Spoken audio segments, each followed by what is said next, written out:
Hello and welcome to another video. This one is an Easter special.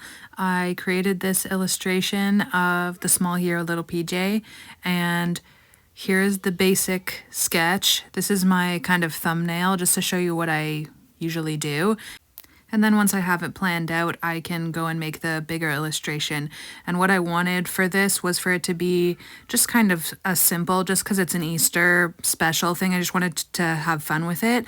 I just wanted it to be like a one-page comic, looking kind of like a piece of a comic book, and just two frames in it. The one at the top, which is a circle, and then the circle is within the larger illustration, which is the end frame.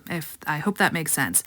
So I started out by using my alcohol markers to just like do an underpainting kind of situation. I just wanted to kind of get the lighting and figure out where I wanted to put all the shadows, because there's a lot of trees and rocks and like mushrooms and different things in there that I wanted to differentiate them and make sure I didn't lose my drawing underneath.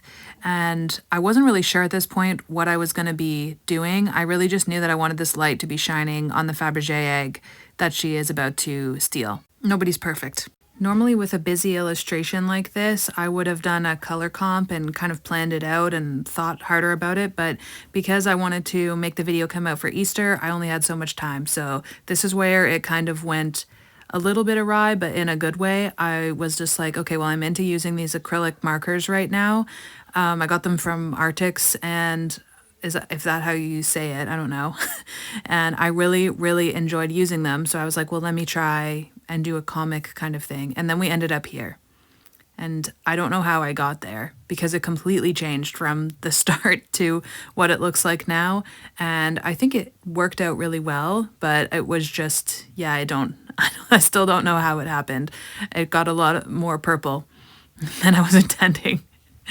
But I still think it looks cool. Like, it does look comic booky, and it was a fun practice. And like I said, I only had so much time to do this, and I really wanted to do something for Easter, because I had this plan of her riding the giant bunny out of the forest, and I really needed to get that out of my brain. So I was really determined, even though this actually gave me a really hard time and was very difficult for me to complete and get it to a point where I felt that it was looking good and presentable in the way I wanted it to. It's definitely was out of my comfort zone to use the acrylic paint markers that much in this way. I only have used them so far for smaller illustrations, which I had a lot of fun doing, and I'll show you those videos coming soon. But this was a lot for me, a big challenge, I would say.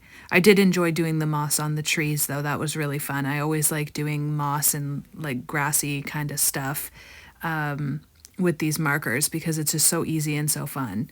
But yeah, there were just certain parts, like the bunny, for example, that I just did not know really how to tackle with this type of marker. It's a little different, which I like, how you can put light on dark and just really layer it and do whatever you want.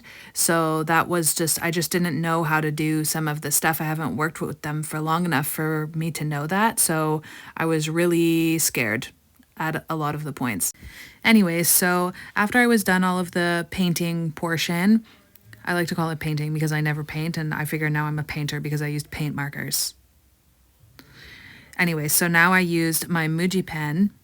If you don't have one, you should probably get one, because they're really good and fun.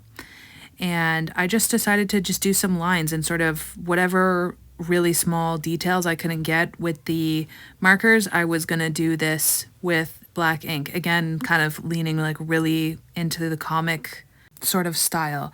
And I just wanted to keep it loose and kind of sketchy. I don't know if you know Gretel Lusky, but I really wanted to kind of emulate that sort of style where she always does stuff really loose and fun, and I just wanted to have fun, like it looks like she's having fun.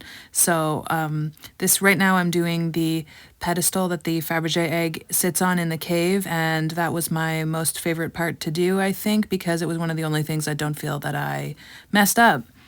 So in the first frame of this comic, the small hero is going up to very cautiously to the Fabergé egg that she's about to steal because she doesn't know there could be booby traps. She's not sure, so she just wants to have her sword out and make sure everything's going to be okay. And the bunny is just crouching down in the cave because the cave is a little bit too small for the bunny, and just waiting for the small hero to come back and keeping an eye on her just in case she might need help. And I do like the two poses for the frames that I did for the small hero. I think that she looks really good, at least. And in the final frame, of course, the big one, she is running away with her bunny away from the crumbling cave because there was booby traps in the end and she had to get away. So I just wanted to outline this first frame with the black acrylic marker to make sure that it stood out and we could see the difference between the two. And yeah, I do really, really like these acrylic markers. They're super fun, super forgiving because you can just keep painting on top and keep going at it until you're done. And I just wanted to put some shadow on the gems of the egg there. And so yeah, so all in all, I had a time making this and experimenting with new things and making the Easter special comic. And so I hope you have a great Easter. Thanks for watching and hopefully see you next time. Bye!